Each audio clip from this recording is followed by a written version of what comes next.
అధ్యక్ష, తెలంగాణ రాష్ట్ర ఏర్పాటే తెలంగాణ ప్రజల ఉద్యమ స్ఫూర్తికి ఆనాడు ఏదైతుందో ఎందరో విద్యార్థులు, నిరుద్యోగ యువత ఆత్మత్యాగాలు, బలిదానాలతోని సాధించుకున్నటువంటి ఒక తెలంగాణ రాష్ట్రం. ముఖ్యంగా ఈ డిసెంబర్ 9 ఆనాటి యూపీఏ చైర్పర్సన్ సోనియా గాంధీ గారు ఏదైతుందో రాష్ట్ర ఏర్పాటు ప్రక్రియ ఆరంభింపబోతున్నట్టు ప్రకటించిన విషయం మనకు తెలిసిందే. అధ్యక్ష, 2014లో తెలంగాణ రాష్ట్రం ఏర్పాటు కావడం జరిగింది. తెలంగాణ రాష్ట్రం ఏర్పాటు కాబడి దాదాపు 11 సంవత్సరాలు గడుస్తుంది. అధ్యక్ష, రాష్ట్రం ఏర్పడి 11 సంవత్సరాలు గడుస్తున్నప్పటికీ కూడా ఇప్పుడే పెద్దలు రాష్ట్ర ఉప ముఖ్యమంత్రి వర్యులు భట్టి గారు పేర్కొన్నట్టు రాష్ట్రానికి ఏదైతుందో అధికారిక ఏదైతే ఉద్యమ స్ఫూర్తినిచ్చేటువంటి ఒక విగ్రహం, తెలంగాణ తల్లి విగ్రహాన్ని రూపొందించుకోలేకపోయాం. అంటే వాస్తవంగా ఉద్యమ సమయంలో ఏదైతుందో ఒక్కొక్క రాజకీయ పార్టీ ఒకలాగా ఏదైతుందో వారి ఆలోచన విధంగా మరి విగ్రహాలను ఊహించుకోవడం జరిగింది. కానీ రాష్ట్ర ప్రభుత్వం వైపు నుండి రాష్ట్రం ఏర్పడ్డ తదుపరి ఏ విధంగానైతే తెలంగాణ రాష్ట్రం అధికారిక గీతం జై జై హే తెలంగాణ జననీ జనకేతన్ గీతాన్ని ఏదైతుందో మనం ఇవాళ కాంగ్రెస్ ప్రభుత్వం ఏర్పడ్డ తదుపరి మనం అధికారికంగా రూపొందించుకుని ప్రకటన చేసుకోవడం జరిగిందో, ఈరోజు డిసెంబర్ 9, 2024 నాడు తెలంగాణ రాష్ట్రం తెలంగాణ తల్లి విగ్రహాన్ని ఇవాళ కవులు, కళాకారులు, విద్యావేత్తలు, మేధావులతో చర్చించి మరి దాన్ని రూపకల్పన చేసి ఈరోజు చేసుకోవటం నిజంగా అభినందించదగ్గ విషయంగా నేను పేర్కొంటాను. అధ్యక్ష, విగ్రహం అంటే ఏదైతుందో అంటే గతంలో ఏ విగ్రహాలు మనం గమనించడం జరిగిందో అవి ఏదైతుందో ఒక రాచరికపు విధానాలకు అద్దం పట్టే విధంగా తెలంగాణ తల్లి అంటే ఏదైతుందో ఒక మాతృమూర్తిగా మనం గోచరించాలి. కానీ గతంలో మనం గమనించిన తెలంగాణ తల్లి విగ్రహం ఏదైతుందో ఇవాళ రాచరిక పోకడలకు అద్దం పట్టే విధంగా ఉండడం జరిగింది. అందరం కూడా సుఖ సంతోషాలతో, సౌభాగ్యాలతో మరి కొనసాగాలని కోరుకుంటాం. అన్నిటికీ మూలం ఏదైతుందో ఇవాళ తెలంగాణ రాష్ట్ర రైతు బిడ్డ, తెలంగాణ రాష్ట్ర రైతు కూలి, ఆ వ్యవసాయం మన ప్రధానమైనటువంటి ఒక వృత్తి తెలంగాణ రాష్ట్రానికి అని చెప్పి అంటున్నాం. అటువంటి ఒక వ్యవసాయాన్ని ప్రతిబింబింపచేసే విధంగా ఒక చేతిలో వరి పొత్తు, మొక్కజొన్న, సజ్జ ఇలాంటి పంటలను చేత పట్టేదితుందో ఈ రాష్ట్రాన్ని సుసంపన్నంగా, సౌభాగ్యంగా తీర్చిదిద్దేది రైతాంగం అని తెలియజెప్పే విధంగా ఒక ఆడబిడ్డ, ఒక మాతృమూర్తిగా ఏదైతుందో రూపొందింపచేసే విధంగా దాన్ని రూపొందించుకోవటం. ఆ విగ్రహం కూడా అధ్యక్ష వాళ్ళ పైన ఎరుపు రంగు అంటే ఏదైతుందో రౌద్రానికి, ఉద్యమానికి ఒక విధంగా స్ఫూర్తిగా భావిస్తాం. అధ్యక్ష, అట్లాగే చీరే కట్టు ఏ విధంగా పచ్చని పంటలకు మనం తార్కాణంగా భావిస్తామో, పచ్చని పంటలకు తార్కాణంతో పాటుగా శాంతి సౌభాగ్యాలను మరి నెలకొల్పే విధంగా ఏదైతుందో ఆ ఆకుపచ్చ చీర అని చెప్పంటాడు. వీళ్ళ మెడలో కూడా ఏదైతుందో ఏ ఆర్భాటం ప్రదర్శించే విధంగా నగలు ఉండట కాకుండా ఒక సాధారణ స్త్రీ, ఒక గ్రామీణ ప్రాంత ఆడబిడ్డ ధరించేటువంటి ఒక మంగళసూత్రం లాంటి గొలుసు వాటికే పరిమితం కావడం అధ్యక్ష అని చెప్పంటే ఇప్పుడే గౌరవ ఉప ముఖ్యమంత్రి పేర్కొన్నట్టు బేస్ ఉద్యమానికి స్ఫూర్తినిచ్చే విధంగా ఆనాడు పిడికిలి బిగించేది ఎత్తుందో మరి ఆ బేస్ నీలి రంగుతో అని చెప్పి అంటున్నా. ఆ బేస్ ఏర్పాటు చేసుకోవటం, అభయహస్తం తల్లి చెప్పంటారు. అభయహస్తం ఇవాళ అభయహస్తం అనేది ఏదైతుందో కొందరు దీన్ని విమర్శనాత్మకంగా మరి మాట్లాడే ప్రయత్నం చేస్తున్నారు. అధ్యక్ష, ఇవాళ ఏ దేవతామూర్తి కానీ, ఏ మాతృమూర్తి కానీ అభయహస్తం అనేది ప్రధానం చెప్పక తప్పదని చెప్పంటున్నాను.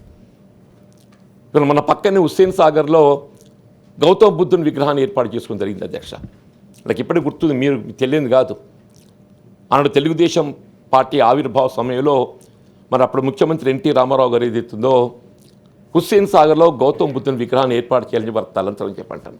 ఏకశిల ఒకే శిలలో మనం ఒకసారి గౌతమ్ బుద్ధుని పోల్చి చూస్తే వీళ్ళ ఏ తెలంగాణ తల్లి విగ్రహంలో మనం అభయహస్తాన్ని గమనిస్తున్నామో ఆ గౌతమ్ బుద్ధునిలో కూడా ఏదైతుందో ఆ అభయహస్తాన్ని గమనిస్తామని చెప్పంటాను. ఇక్కడ దేవతామూర్తులే కాకుండా ఇవాళ ఈ నవ సమాజానికి నాంది ఏ విధంగా బాబాసాహెబ్ బిఆర్ అంబేద్కర్ గారిని భావిస్తామో దానికంటే ముందు గౌతమ్ బుద్ధుడు అని చెప్పంటాను నేను. వారిలో కూడా ఏదైతుందో ఆ అభయహస్తం గోచరిస్తుంది అధ్యక్ష చెప్పంటాను. దీన్ని ఏదైతే ఒక విమర్శనాత్మకంగా కాకుండా ఇందులో కొందరు బతుకమ్మ కానరావటం లేస్ బతుకమ్మ తెలంగాణ ఆడబిడ్డల ప్రతీక. బతుకమ్మ కానీ బోనం కానీ బతుకమ్మ బోనం ఈ రెండు కూడా తెలంగాణ ఆడబిడ్డల ప్రతీక అని చెప్పాలి. మనం ఏ శుభకారం చేపట్టినా బోనం ఎత్తుకోవడం అనేది ఏదైతుందో మన తెలంగాణ సాంప్రదాయం సంస్కృతి అని చెప్పంటాం.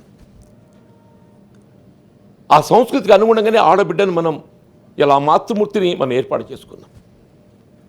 ఇవాళ విగ్రహం నిజంగా కూడా చెప్పంటున్నా దీన్ని ఒక రాజకీయ కోణంలో ఎవరైనా ఆలోచిస్తే అంటే సరైనది కాదు అధ్యక్ష. నేనేమంటున్నా మరి ఆనాడు ఉద్యమ సమయంలో దీన్ని రూపకల్పన చేసి ఉండొచ్చు. ఉద్యమం అనేది ఒక రాజకీయ పార్టీకే పరిమితమైంది కాదు. మరి నాకు తెలిసినంతవరకు ఏదైతే ఉందో ఈ అంటే ఇంతవరకు ఏదైతే మనం గమనిస్తున్నటువంటి ఒక ఏ తెలంగాణ తల్లి విగ్రహం ఉన్నదో అది ఒక రాజకీయ పార్టీ పరంగా దాన్ని రూపొందించింది అధ్యక్ష, టీఆర్ఎస్ పార్టీ. అలా ఏ ఇతర రాజకీయ పార్టీలతో సంప్రదించి దాన్ని రూపకల్పన చేసినట్టు మరి నాకైతే అభిప్రాయం లేదు అధ్యక్ష. పెద్దలు కోదండం గారు ఉన్నారు అధ్యక్ష, వారు పొలిటికల్ చేసి కన్వీనర్గా వారు బాధ్యత నిర్వర్తించిండ్రు. వారికి తెలియందే తేదీ ఉండదు అధ్యక్ష అని చెప్పంటున్నాను. ఇట్లా తెలంగాణ తల్లి విగ్రహాలను ఏది ఉందో నాకు తెలిసి ఆలయ నరేంద్ర గారు కూడా ఒకటి రూపొందించింది అధ్యక్ష, విజయశాంతి గారు కూడా ఒక రూపొందించింది అధ్యక్ష. కానీ అవన్నీ ఏదైతుందో ఒక రాజకీయ పార్టీ ఆలోచన విధానానికి అనుగుణంగా రూపొందించుకున్న విగ్రహాలే తప్ప అధికారికంగా ప్రభుత్వ పరంగా రూపొందించిన విగ్రహాలని చెప్పని ఇంతవరకు ఏదైతే మనకి ఏ విధంగా దాఖలా లేవు అధ్యక్ష. ఏ విధంగా వీళ్ళ అధికారికంగా తెలంగాణ గీతం జయ జయ హే తెలంగాణ గీతాన్ని ఏదైతుందో మనం ప్రకటించుకోవడం జరిగిందో అట్లాగే వీళ్ళ తెలంగాణ తల్లి విగ్రహాన్ని అక్కడ శాసనసభలో గౌరవ ముఖ్యమంత్రి రేవంత్ రెడ్డి గారు మరి దాన్ని ప్రకటించడం, ఇక్కడ మండలిలో ఏదైతుందో గౌరవ ఉప ముఖ్యమంత్రి గారు ప్రకటించడం, దాన్ని రాజకీయంగా చూస్తే కూడా నాకు ఒకటి అది అనిపిస్తూ ఆశ్చర్యంగా చెప్పుకుంటున్నాం. ఇప్పుడు ఏ అభయహస్తాన్ని Congress yes definitely Congress party వీళ్ళు ఈ తెలంగాణ ప్రాంత ప్రజానీకానికి ఏదైతుందో అభయహస్తం ఇస్తూ అండగా నిలిచేటువంటి ఒక రాజకీయ పార్టీ కాంగ్రెస్ అని చెప్పక తప్పదని చెప్పండి. దానికి కేవలం ఒక రాజకీయ దృక్పథంతో రాజకీయ కోణంతో చూడాల్సిన అవసరం లేదు అధ్యక్ష. ఇవాళ తెలంగాణ తల్లి ధరించినటువంటి ఒక వస్త్రాలంకరణలు చూస్తే పైన ఎరుపు ఆరెంజ్ కలర్ మనకు దోహదం చేస్తుంది, కింద గ్రీన్ ఆకుపచ్చ. మా ఏవిఎన్ రెడ్డి గారు ఉన్నారు ఇక్కడ. మరి పైన ఆరెంజ్ కింద గ్రీన్ కనబడితే అది దేనికి గోచరిస్తుంది? భారతీయ జనతా పార్టీ గోచరిస్తుంది. మాకు అటువంటిది లేదే. కింద ఏదైతుందో నీలిరంగును గోచరిస్తుంది. నీలిరంగు ఏంటి? బహుజన ఆలోచనకు అద్దం పట్టేది నీలిరంగు అని చెప్పి అంటున్నా. బహుజన సమాజ్ పార్టీ నీలిరంగుతో ప్రకాశవంతమవుతుందని చెప్పి అంటున్నా.